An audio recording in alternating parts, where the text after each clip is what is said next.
मुफ्ती शहरयार साहब की एक क्लिप, एक वीडियो जो है वो बहुत ज्यादा वायरल हो रही है। उन्होंने क्या कहा है इमामों को लेकर, पहले आप तकरीर सुने हजरत की, उसके बाद मैं आपसे बात करूंगा। बिला वजह सोशल मीडिया पे इमामत की तनख्वाह बढ़ाइए, तनख्वाह बढ़ाइए, तनख्वाह बढ़ाइए। ये 30 दिन जो खाना खिलाते हैं ये बहुत बड़ी बात है।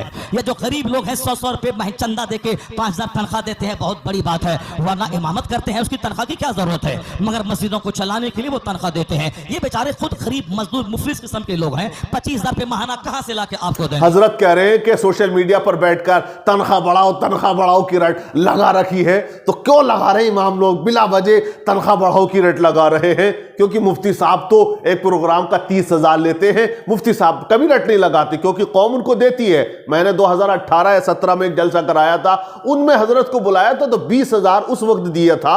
अब हजरत का क्या नजराना है ये तो बुलाने वाले जानते हैं। तो यहां इस तरह से तनकीद करना इमामों पर ये गलत है, जबकि तायीद करनी चाहिए इमामों की, उनका सपोर्ट करना चाहिए कि ऐसे महंगाई के वक्त में इमाम 5,000 6,000 पे क्या करेगा। वो इमाम जिसे हम हाकिम कहते हैं वो महकूम बना हुआ है, तमाम बस्ती वाले उस पर ऑर्डर चलाते हैं। और एक चीज और, अगर इमाम कोई कारोबार या धंधा करने की सोचे, दुकान चलाने की सोचे, उसका 10 दिन 15 दिन में इस्तीफा हो जाएगा। लोग कहेंगे क्यों कर रहा है काम, इमामत पे रखा, इमामत करे। शहरों का माहौल अलग है कि शहरों में लोग इस तरफ ध्यान नहीं देते, लेकिन गांव देहात में अगर इमाम साहब कुछ बेचने लगे, अरे बेचने की तो बड़ी बात है, अगर वो दुआ तावीज देने लगे, किसी को तावीज लिख के दे दे तो इस्तीफा हो जाता है। अगर इमाम साहब कोई काम करने लगे तो इस्तीफा हो जाता है।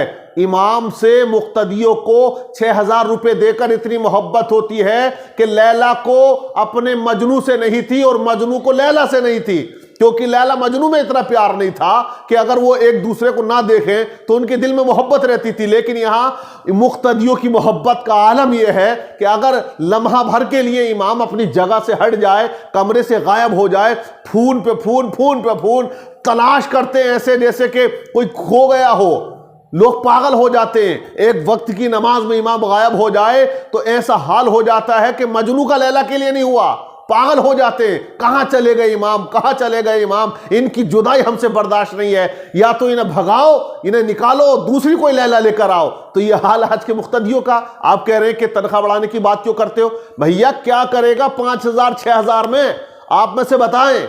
एक इमाम साहब ने दुआ कर दी थी कि सदर साहब का बच्चा इतना कमाए जितना इमाम की तनख्वाह, तो वो बुरा मान गए क्योंकि उसका बच्चा चाहता है कि 1 लाख कमाए, 2 लाख कमाए, और इमाम साहब 10 भी ना कमाए। कोई काम दूसरा एक्स्ट्रा नहीं करने देते बस्ती वाले। आप अगर करके देखें, इल्ला माशाल्लाह 1 लाख में से 10-5 जगह ऐसी होंगी जहां कर सकता है, लेकिन उसके बाद अगर कोई इमाम करे तो उस पर बुराई आती है। जिम्मेदारी बहुत बड़ी होती है, इसलिए यह बात कहना इमामों के लिए ये गलत है कि रोटी मिल रही है बड़ी बात है। रोटी तो उसको मिलती है, वो कहीं पर भी जाए, कुछ भी करे, अल्लाह ताला उसको रिज्क देता है। लेकिन इमाम जो कायद कहलाता है, इमाम वो जो नाइब रसूल कहलाता है, उसको सिर्फ रोटी तक सीमित रखोगे आप। उसके बीवी बच्चे, उसकी माँ, उसके बाप, दवाइयाँ, अखराजात कितने हैं। अगर एक माँ की दवाई चल रही है तो महीने में 5-6 हजार रुपए का खर्च हो जाता दवाई में, तो 6,000 की तनख्वाह में क्या करेगा? बच्चों को ना पढ़ाए तो लोग कहते इमाम खुद तो काबिल है, बच्चा जाहिल बना दिया। अगर माँ बाप की खिदमत ना करे और उनके लिए दवाई का इंतजाम ना करे, लोग कहेंगे कैसा मौलवी है कि माँ बाप की खिदमत नहीं करता, स्टेज पे चढ़ के नसीहतें करता है। वो अपना मकान अच्छे से ना बनाए तो लोग उसको हकारत से देखते हैं। अगर वो अपनी बच्ची की शादी में अगर अच्छा कोरमा, रोटी, बिरयानी और अगर गाड़ी बड़ी ना दे तो लोग कहते हैं दूसरों के घर खाने का अपने घर खिलाने के हैसियत नहीं है। तो तमाम चीजें हैं, तो कौन देखेगा जब वो कौम की खिदमत कर रहे हैं? कौम मर रही है तो नमाज जनाजा पढ़ा रहे हैं, इज़ाले सवाब कर रहे हैं, जन्नत में पहुंचा रहे हैं, जन्नत में धकेल के आ रहे हैं। बिल्कुल इमाम बिल्कुल दुआएं ऐसी करते हैं कि वो अपने लिए नहीं करते, जैसे मरने वाले के लिए करते, मुक्तदी के लिए करते, मुक्तदी की माँ के लिए करते, मुक्तदी की बाप के लिए करते।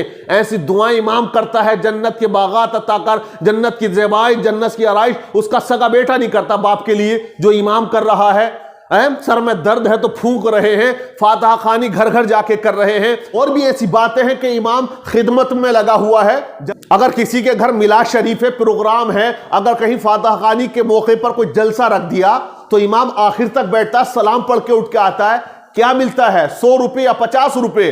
बाहर का इंसान आया उसे 1000, 2000, 5000 लोग दे देते हैं, लेकिन वो इमाम जो शुरू में जाता है कुरान अजीम की तिलावत से महफिल का आगाज करके ऐलान करता है, बुलाता है, आखिर तक बैठता है, अगर बीच में चला जाए तो मुक्तदी बुरा मान जाता है कि क्यों चले गए मेरे घर से उठकर, आखिर तक रहे नहीं, कैसा इमाम है। कितनी बड़ी जिम्मेदारी कौम ने दे रखी है। शायद मुफ्ती साहब ने इमामत नहीं करी है, मुझे लग रहा है इमामत भी करी होगी, लेकिन वो अपने माजी को भूल चुके हैं। उनको माजी को याद करना चाहिए कि इमाम आज के वक्त में कितना पाबंद है और कितनी तरकीदें और कितनी चैमगोइयां उसके पीछे लगी हुई हैं। इतनी पॉलिटिक्स, इतनी राजनीति भाजपा और कांग्रेस में नहीं होती जितनी मुसलमान अपने इमाम पर किया करते हैं। इतनी डिबेट किसी चैनल पर, किसी मौजू पर नहीं होती, कितना बड़ा मीडिया का चैनल हो, जितनी डिबेट, जितना मौजू सुखन जो है वो गांव के अंदर इमाम बना रहता है। हम अब वक्त अगर वो अच्छा लिबास पहन के निकल जाए तो वो जाहिल मुक्तदी कहते हो बहुत चमकीला आ गया, चमकीला है, रंग चढ़ गया गांव का। अगर थोड़ी सी पेट निकल जाए, रोटी लग गई, अगर दुबला हो जाए तो देखो फिटनेस कितनी अच्छी हो गई, जाए कहां। अगर बोले ज्यादा तो कहते हो बड़ा बड़बोला आ गया, ना बोले तो गूंगा आ गया। बहुत ज्यादा तनकीदें हैं, किस किस की नजर को देखे, सबकी नजर में रहते हैं। और किस्मत भी कुछ ऐसी है कि घर से बाहर रहते हैं, इमाम हुजरे में अकेला पड़ा रहता। आप देखें, अकेला, सर्दियों का मौसम चल रहा, तमाम लोग अपने घरों में हैं, अपने बीवी बच्चों के साथ है, इमाम तने तनहा बिल्कुल ऐसी कड़कती ठंड के अंदर भी रजाई में अकेला हुजरे में लेटा है। तो ये जिहादी तो है उसके लिए, क्या है ये। लेकिन बात यही आएगी कि कौम तो कह रही है, अब स्टाफ वाले भी, कि बस दिल के फपूले जल गए सीने के दाग से, घर को आग लग गई घर के चिराग से, अजनबी दश्त काला में तन्हाई है, जिंदगी मुझको खुदा जाने कहां लाई है, किस तरह हम करें गैरों की शिकायत, आखिर हमारे घर लूटने वाला ही हमारा भाई है। तो ये गलत बात है हजरत की, नहीं कहना चाहिए इमामों के लिए। बिल्कुल आखिरत में जो इनाम है वो मिलना है। जो इमाम मुत्तकी है, परहेजगार है, अल्लाह उसका इनाम, उसका जज़ा जरूर अता फरमाएगा। तो नमाज पढ़ाने का कोई नजराना न दे सकता है, ना इमाम लेते हैं। अपने टाइम का, अपने वक्त का नजराना लेते हैं, और कौम उसी टाइम उसी वक्त का जो वो रह कर नमाज पढ़ा रहे हैं उसका देते हैं। नमाज का नहीं, वो रह रहे हैं उसका देते हैं। अगर नमाज ही पढ़नी है तो वो अपने गांव में पढ़ सकते हैं, मस्जिद हर जगह है, हर गांव में है। तो इमामों की तनख्वाहें बढ़नी चाहिए, 25-30 हजार होनी चाहिए। हजरत कहना है कि गरीब बस्ती है तो कहां से दे। मैं कहता हूं जो करोड़पति बस्ती है वो कहां दे रही है। चलो गरीबों को छोड़ दो, हाँ भाई चलो आप इतनी तनख्वाह दे दो, कोई रख लो हल्का फुल्का इमाम। लेकिन जो बस्ती करोड़पति है वो तो 50,000 दे, तो वो क्यों नहीं दे रहे। जहां वो दे सकते हैं 1 लाख रुपए मंथली भी दे सकते हैं, ऐसे लोग हैं, ऐसी बड़ी बस्ती है, फिर भी वो नहीं दे पाते। तो उन लोगों के बारे में भी कुछ कहें, लेकिन इमामों का ख्याल जरूर रखा जाए। तनख्वाह आज के इस वक्त में 15,000 रुपए से कम ना हो। बहुत छोटी सी बात कह रहा हूं, 15,000 रुपए से कम नहीं होनी चाहिए।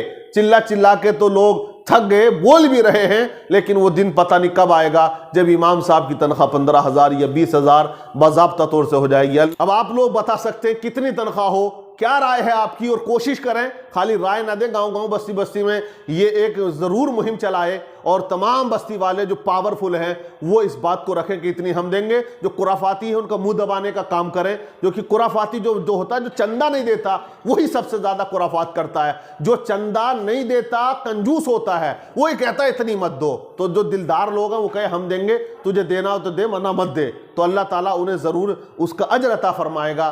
तो वीडियो को आप शेयर भी करें।